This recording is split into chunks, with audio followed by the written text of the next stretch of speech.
Itago niyo na lamang po ako sa pangalang Gigi, taga Visayas.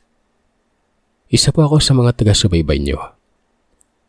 Matagal kong pinag-isipan kung ibabahagi ko ba ang karanasan ko noong 2023. At ito na nga dahil hindi ako makatulog ng 3:00 na madaling araw.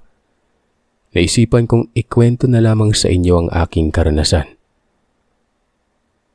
Nagsimula itong kwentong ito nang sumubog kami ng partner ko na magtindahan sa labasan ng subdivision.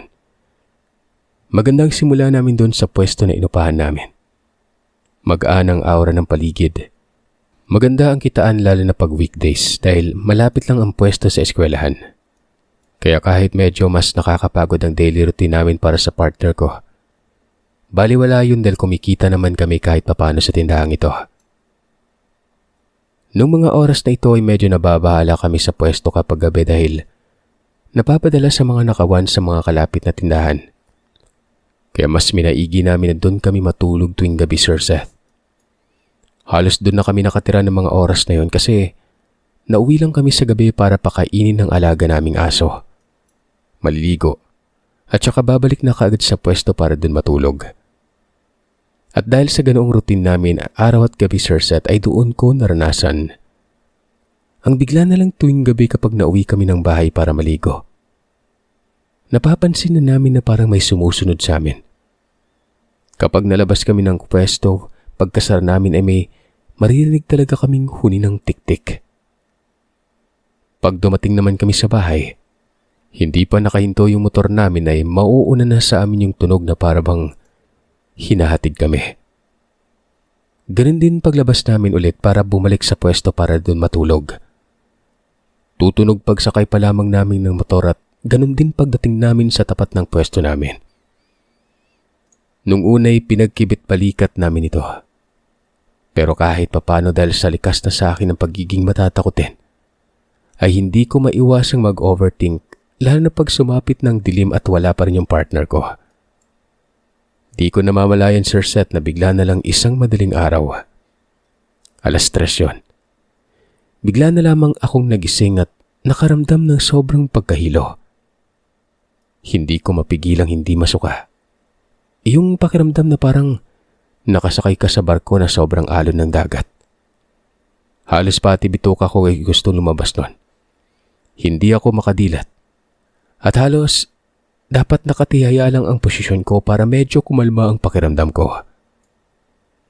Nung una ay akala namin simpleng pangyayari lang. Naisip namin na baka nabati lamang ako dahil yung pwesto kasi ng tindahan namin dating kakahuyan. At isa pa takaw usog talaga kasi ako dahil yung tawag nila dito sa salita namin, mahina at dungan. Hindi ko alam kung paano Tagalogin dahil kahit hanggang ngayon hindi ko pa rin maintindihan ang ibig sabihin ng salitang yon.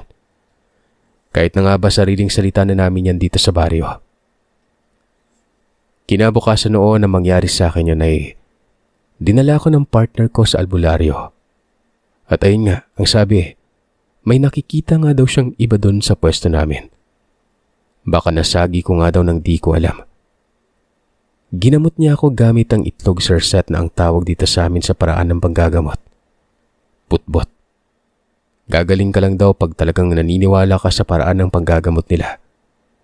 At base sa mga naranasan kong pagpapagamot gamit ang pagbutbot, masasabi kong totoo ito. Gaya na lamang nung araw na yon. Pagkatapos ng gamutan ay unti-unti ngang nawala ang pagkahilo at pagsusuka ko. Pero hindi pala yun ang una't huli kong mararanasan ito. Habang lumilipas sa mga araw ay may mga kakaiba na akong napapansin.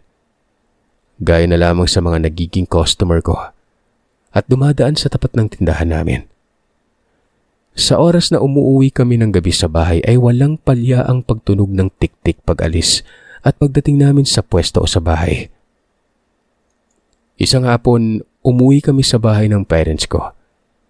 Gitna ng palayan yung bahay na kinalakihan ko, Sir Seth. Nagkayayaan kami ng partner ko dahil linggo naman. Uwi kami kila nanay at doon magdi-dinner. Hindi ko lubos akalain na mas malala pa pala ang mararanasan namin sa oras na pag-uwi namin sa bahay. Nagyaya nang umuwi ang partner ko pagsapit ng 10:00 ng gabi At dahil maaga pa kaming magbubukas ng tindahan kinabukasan dahil Lunes.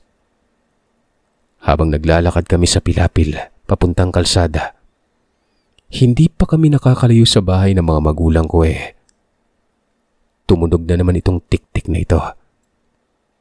Kinabahan na agad ako at nagtayuan ng balahibo ko. Hindi ko mawari ang nararamdaman ko ng mga oras na yon. Nagsasalita ang partner ko na parang kinakausap niya yung tunog at sinasabing, kilala namin siya kaya dapat tumigil na siya. Ganun daw kasi ang sabi nila pag sinabi mo daw sa kanila na kilala mo sila hindi na nila itutuloy kung ano man ang binabalak nila nun. Kaso nung gabing yun, Sir Seth, talagang trip niya kaming paglaruan Lalong lumalakas yung tunog at nararamdaman na namin siya na sobrang lapit lang niya sa amin. Naiiyak na ako sa sobrang takot na mga oras na yun pero sinasabihan ako ng partner ko na wag daw akong magpakita ng takot dahil lalo lamang niya kaming tatakutin. Ramdam ko na parang nagsisitayuan na mga buko sa ulo. Hindi mawala ang kilabot ko habang mabilis kaming naglalakad sa palayan. Habang panay ang dasal ko, nilagay ko yung cellphone ko na nakabukas ang flashlight sa ulo dahil pakiramdam ko hindi siya makakalapit pag maiilawan ko yung taas namin Doon kasi nagmumula yung tunog. Sa mismong taas namin. Nanginginig ako sa takot na mga oras na yon. Lakad takbo ang ginawa namin ng partner ko hanggang sa makarating kami sa motor namin na nakapark sa kalsada. Hindi pa ito nakontento. Nauna pa siyang nakarating sa bahay namin dahil hindi pa man nakakahinto yung motor na sinasakyan namin noon. Nasa bubong na ng tapat na unit namin ang tunog niya. Nilakasan ko na lang talagang loob ko hanggang sa makabalik kami ng pwesto namin. Gabi-gabi, masasabi kong bantay sarado talaga ako ng tumutunog na ito. Hanggang sa inatake na naman ako ng madaling araw. Habol hininga na naman akong kakasukat, hindi ko na naman malaman paano ko mapapakalmang pagkahilo ko. Kinabukasan ay dinala na naman ako ng partner ko sa albularyo. Ganun at ganun pa rin ang sinasabi sa akin. Magiging okay ako tapos babalik na naman. Hanggang sa umabot sa punto na halos buong araw ay hindi ako makagalaw. Sobrang hilong-hilo ako. Dinala ako ng partner ko sa ibang albularyo pero ganun pa rin. Magiging okay ako pero babalik na naman.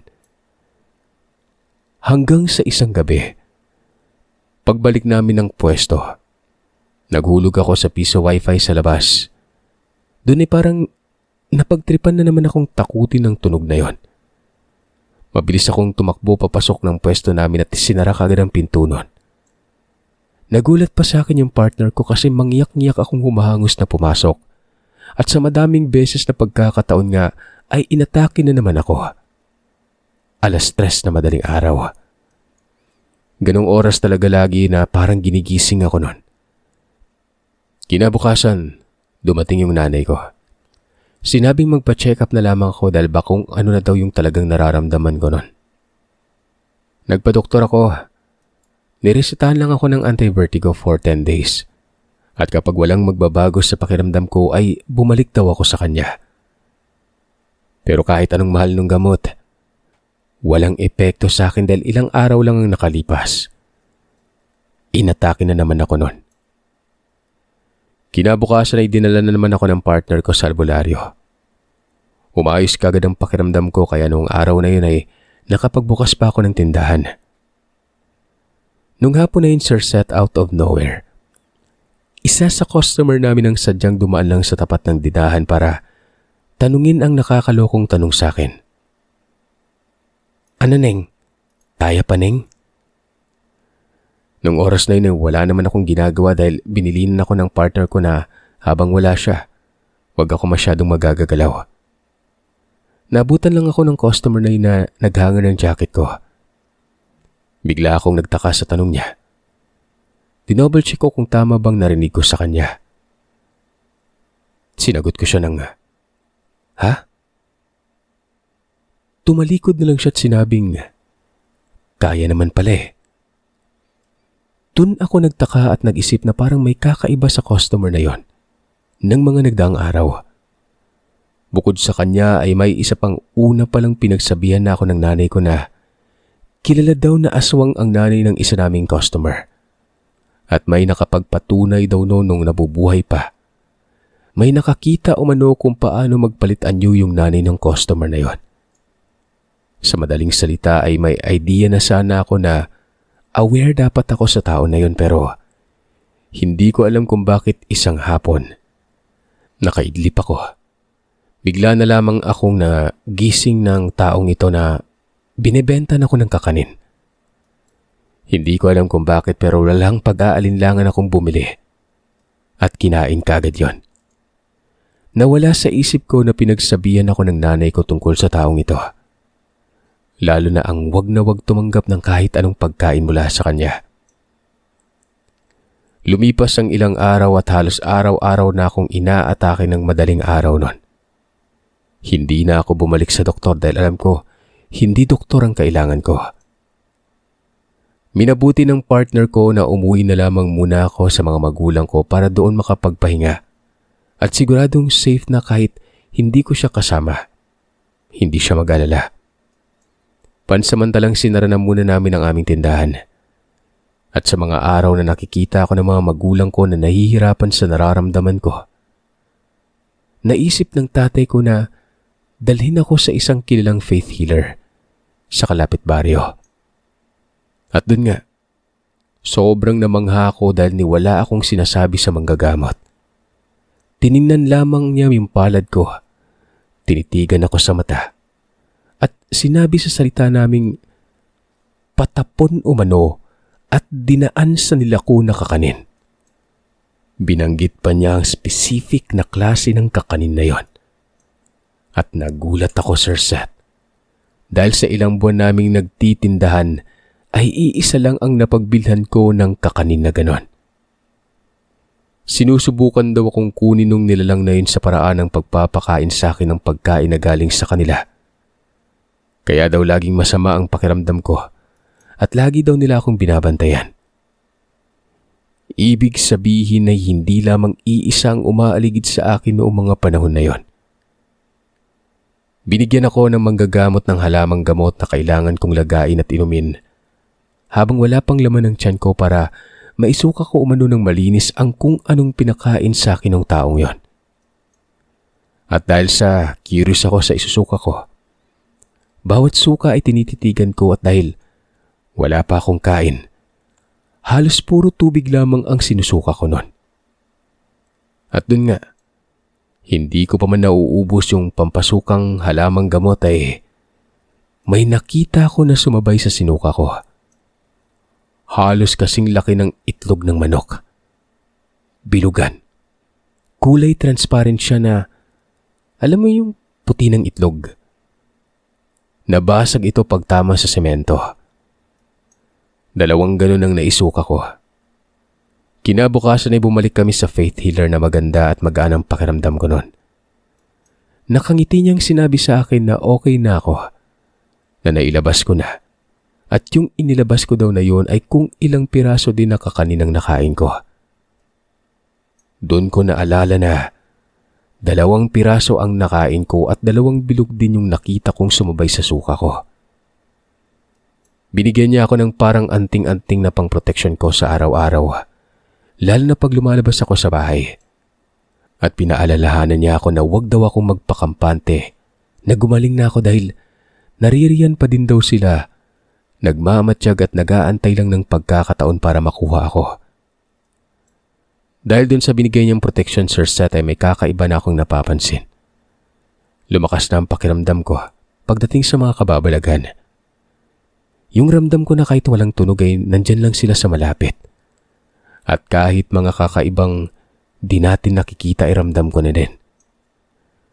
Halos 1 buwan din ako na malagi sa bahay ng mga magulang ko para makapagpagaling.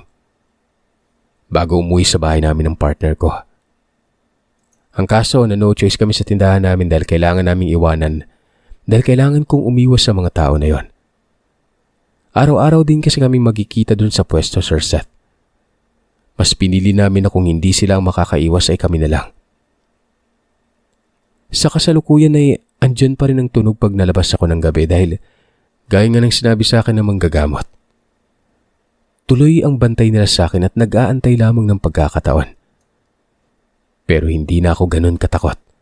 Dahil siguro sa suot kong proteksyon kaya malakas ang loob ko ngayon. At syempre dahil sa may sabay na panalangin sa Panginoon. Dahil kahit sino pa yan o ano pa yan basta tapat, naniniwala at taimtim kang nananalangin sa Kanya, ay siguradong protektado ka. Mula nung gumaling ako ay hindi na ako inatake pa ulit.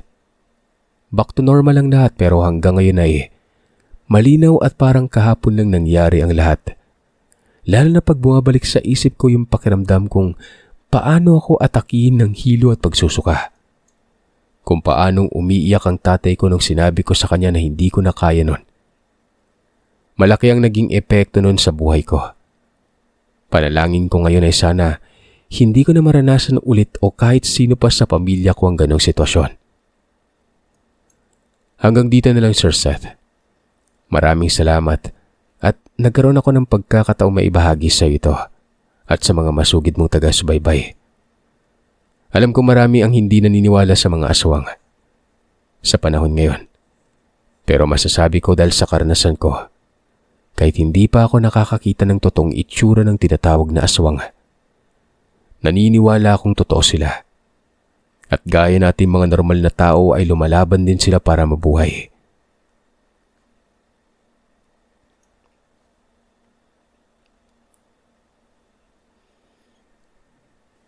Itago niyo na lamang po ako sa pangalang Kiel. Palagi po akong nakikinig sa mga kwento po pag may bagong labas kayo na kwento, Sir Seth. Palagi ako nagda-download at pinapanood pag matutulog. Minsan naman ay pinapanood pag nagkakape. Gusto ko lang ibahagi ang kwento noong 2020 or 2021. Hindi ko na maalala kung anong buwan at kung anong araw pero sariwa pa rin sa isip ko ang nangyari sa aming tatlong magkakaibigan sa lugar ng Panay Province. Hindi ko na lamang babanggitin ang lugar kung saan ito nangyari. Tatlo kaming magbabarkada nun. Ako, si Kyle at si Ramos. Hindi nila tunay na pangalan. Kasagsagan noon ng pandemya pero pwede nang makatravel noon sa ibang lugar basta kompleto na mga papeles at mga vaccination card. Si Ramos bale palakaibigan talaga ito. At sa dami ng mga kaibigan niya isa na ako doon. May kaibigan itong si Michelle. Hindi niya ring tunay na pangalan. Si Michelle ay may lolo na itago na lamang natin sa pangalang Kanor. Naaalis papunta sa parte ng Luzon para bisitahin ang pamilya na doon at makausap ang mga anak niya. Bali si Ramos ay kinausap siya ni Mang Kanor na kung pwede siya munang magbantay ng kubo doon sa bukid kasi naroroon ng mga alaga niyang kambing, baboy, manok at iba pa. Gawa nga ng ayon, aalis nga siya. Bali pumayag si Ramos kasi libre ang kain, hapunan at umagahan at kape. Bandang alas 5 ay pumunta ako sa bahay ni Kyle kasi doon kami palagi nagkikita at tumatambay. Si Ramos pala ay naroroon na rin na may dalang bigas, 1 galon na tubig na 5 litrong laman at ulam. Nag-uusap na sila doon at matutulog na umano sila doon sa bahay ni Mang Kanor sa bukid kasi nga andun ang mga alaga niya. Gawa ng pag walang tao baka nakawin. So ako kakarating ko lang at sinabihan nila ako na sumama na doon matulog. Pumayag na rin ako na doon ako matulog noon. Umalis na rin kami na dala-dala ang mga baon namin para sa hapunan. Bigyan ko lang kayo ng idea, Sir Seth.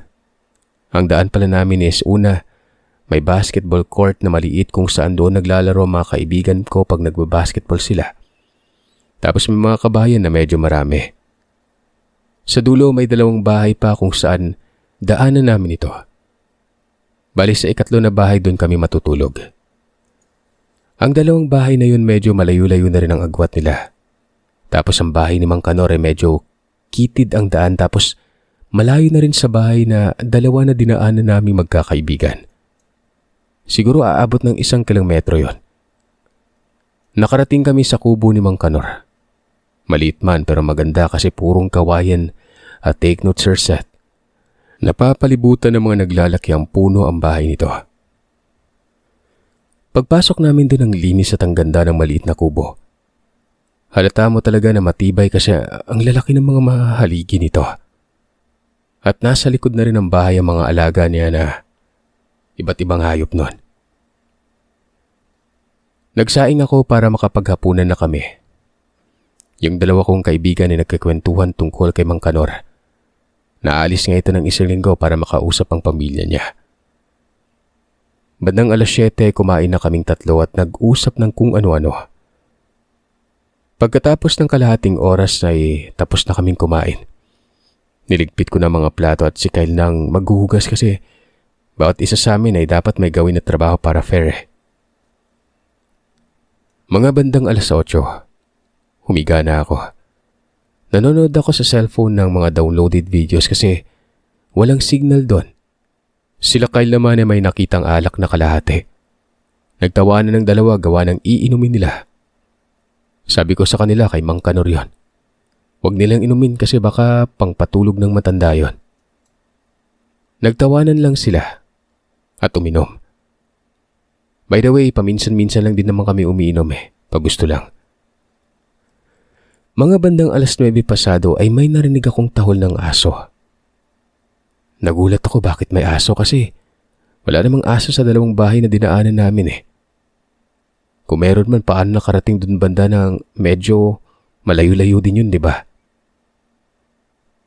Yung dalawa kong kaibigan, umiinom pa rin ng alak. Hanggang sa yung tumatahol na aso, biglang nag-iba. As in nag-iba ang boses nito, Sir Seth. Naging boses bata na lalaki. Nagulat kaming tatlo. Sabi ko sa isip-isip ko, anong nangyari doon? Pagkatapos naming marinig yon, naging malinaw sa amin ang mga salita na lumalabas sa batang lalaki. Nay, tulungan niyo ako. Paulit-ulit niyang sinasabi yon. Nagulat naman kaming tatlo. Humihingi ito ng tulong sa nanay niya. Nakakatakot talaga ang pangyayari na yon.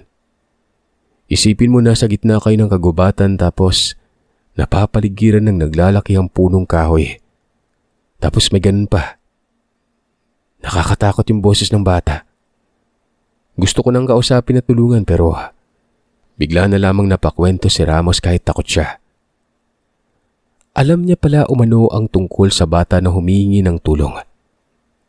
Ang buong akala nga lang niya ay panakot ito ni Mang Kanor kaya hinayaan niya na lang ito at binaliwala kasi sa isip-isip niya panakot lang Bago pala umalis si Mang Kanor ay sinabihan na siya na pag matutulog kami sa kubo niya. Pag may narinig kami na kung ano tulad ng paghingi ng tulong ng isang batang lalaki o may narinig pa kami bukod dun sa bata, huwag kaming magsasalita o sasawayin. Huwag kaming mga aasar dun sa nagsasalita. Baka daw kasi magalit yon at kung anong gawin sa amin. At ang pinaka-importante ay huwag kaming lalabas ng kubo kahit anong mangyari. Tapos yung alak pala na iniinom ni Mang Kanor, pampatulog para sa gabi kasi palagi na lamang siyang nakakarinig ng mga humihingi ng tulong. Paminsan-minsan umano babae ang nagsasalita na humihingi ng tulong pero hindi niya lang pinapansin.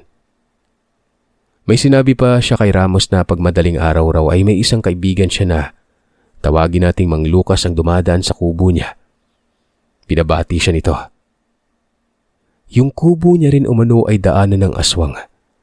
At ang aswang na yon, si Mang Lucas. Binabati niya rin naman ito kasi kilala siya ni Mang Kanor pero hindi lumalabas si Mang Kanor sa loob. Tapos si Mang Lucas sa labas lang din. Bali nag-uusap lamang silang dalawa kasi si Mang Lucas may mga kambing at ang mga kambing niya ay doon niya pinapasilong sa kubo ni Mang Kanor paggabi. Pag madaling araw ay kinukuha ni Mang Lucas para mapakain ng mga halaman at damo-damo pagsisikat ng araw.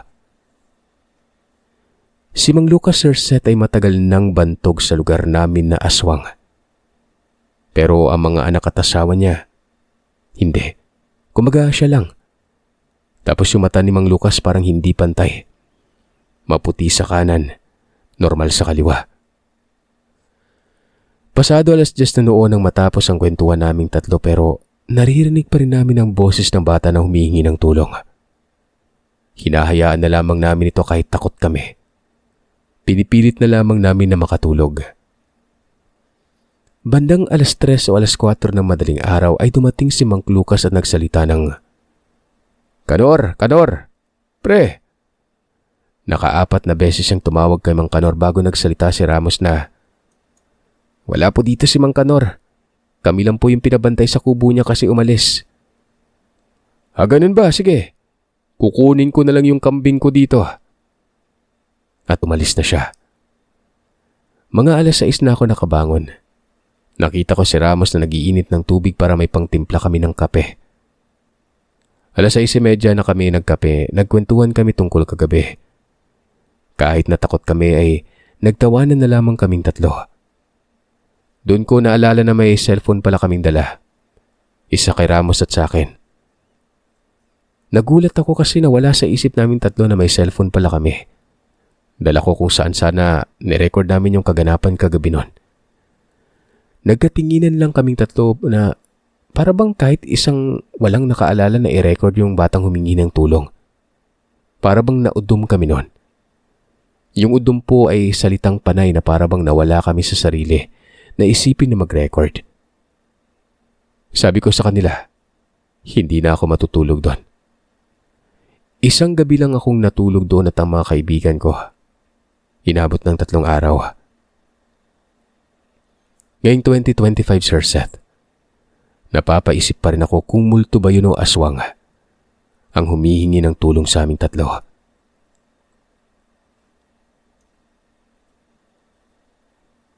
Hello, Sir Seth. Ang karanasan na ibabahagi ko ay ang tunay na karanasan nung ako ay nasa 11 taong gulang pa lamang. Tubong Cavite ako at ang aking pamilya.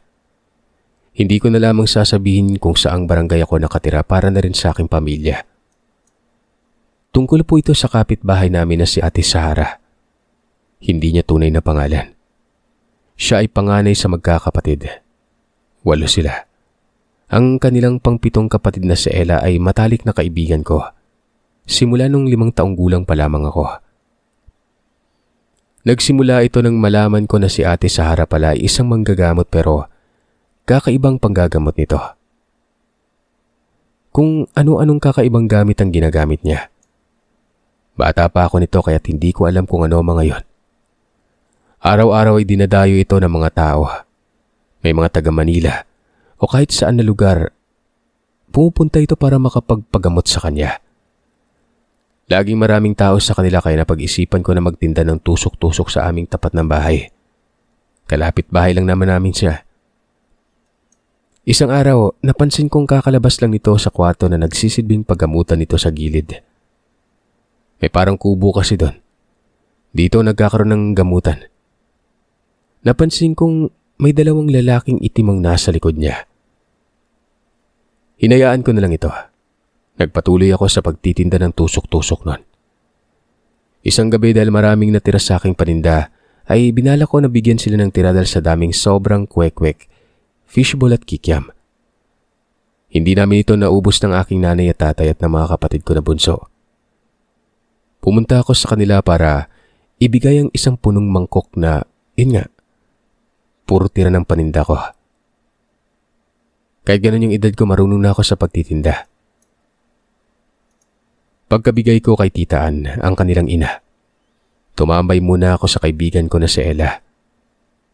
Tinawag ako ni Ate Sara sa kanyang kwarto para sana ay hilutin ang kanyang hita noon dahil nga namumulikat ito. Marunong po ako manghilot dahil ang nanay ko po manghilot po sa aming barangay. Kumbaga kahit ganun edad ko, nakikita ko na yung ginagawa niya. Habang nanghihilot ako ay napapansin ko sa sulok ng kanyang kwarto na may 4 na tao akong nakikita. Isang babaeng nakaputi, mahaba ang buhok. May kadena sa paa at may nakakabit na tila mabigat na bagay na bilog dito. May 3 lalaki, ang isa ay nakakatakot na nagsisigarilyo na parang kapre. Ang 2 ay parang normal na tao pero ang titig ng mga ito, napakatalas. Tinanong ko si Ate Sara kung sino sila. Nagalit ito. Hinampas ang kamay ko at inabutan ako ng 200 at pinalabas. Sobrang tuwa ko. Dali-dali akong lumabas nun. Pero nang nasa terasa nila ako, yung parang labas ng bahay nila, may malawak na espasyo. Tas gawa sa sementong upuan sa palibot nito na may pababa na isang baitang na hagdan. Nung naglalakad na ako ay may nagbato ng bola sa akin. Ang bola ay biglang nagpagulong-gulong na para bang may naglalaro dito kahit wala naman. Maya-maya ay nag-adjust sa mata ko sa dilim. Sa labas ay nakita kong isang batang parang musmos na nasa edad 6 na taon nang nagsasabing maglaro kami. Maya-maya lumabas si Ate Sara. Hinawakan ako sa kamay at nagsabing umuwi na ako at tumakbo ako papunta sa aming tahanan. Kinabukasan ay inapoy ako ng lagnat. Kahit anong inom ko ng gamot ay hindi ako gumagaling. Sumasakit din ang gitnang bahagi ng noo ko na para bang may pilit na tinatanggal dito. Ang nanay ko ang sabi dalhin ako sa tunay na albularyo. Sabi ko dyan na lamang ako magpapagamot kay Ate Sara. Pero nagpumilit ito. Umalis kami at bumiyahe papuntang Dasma sa isang lalaking albularyo. Malayo-layo ito kaya't maggagabi na rin ang kami ay nakarating. Pagpasok namin sa bahay nito ay kami lang ang tao dito. Tinanong ako ng albularyo kung anong nangyari sa akin at bakit daw doon ako dinala dahil mukhang nilalagnat lamang daw ako. Sabi ng nanay ko ay hindi lamang ito bastang lagnat dahil kinagabihan nang umuwi ako sa bahay ay sa bintana nakita ng aking ina na may 5 anino umano na kasunod sa akin. Lumapit ang albularyo at hinawakan ng kamay ko. May kung anong binulong ito at nalaman agad kung anong nangyari sa akin noon. Wika ng albularyo ay may isang babaeng manggagamot umano na may 5 itim na gabay ang pilit na sinasarang third eye ko dahil nakita ko daw ang kanilang sekreto. Na itim ang mga gabay nito. Isang ligaw na kaluwang bata. Isang white lady at isang kapring itim at 2 alagad ng dilim. Nagulat ang aking nanay at parang nanglambot ito dahil tama palang hinala niya. Dati pong magtatawas ang aking ina pero tumigil ito simula nang nagkaanak ito. Dahil ayaw umano ito na malaman namin o baka sakaling gustuin namin kami rin ay maging mangtatawas doon. Kaya naging manghihilot na lamang ito. Tinanong ako ng albularyo kung gusto ko ba daw saraduhan ang third eye ko o hindi. Ang sagot ko ay nagpagulat sa kanila. Sabi ko ay gusto ko itong nakabukas lamang. Sumang-ayon naman si nanay at ang albularyo. Ginamot na ako nito at nagbuhos ng langis sa ulo ko. Hinilot lang. Hindi na ito nagpabayad kahit nagpumilit ang aking nanay. Bumili na lamang ng isang timbang tinapay at isang dosenang kape si nanay nun bilang pagpapasalamat namin. Simula noon ay nagkaaway ng pamilya namin at pamilya nila Ate Sara. Palagi ko pa rin nakikita ang mga gabay nito hanggang kasalukuyan. Nanggagamot pa rin siya. Walang anak o asawa. At tuwing nakikita ko ito ay matatalim na tingin ang binabato nito sa akin.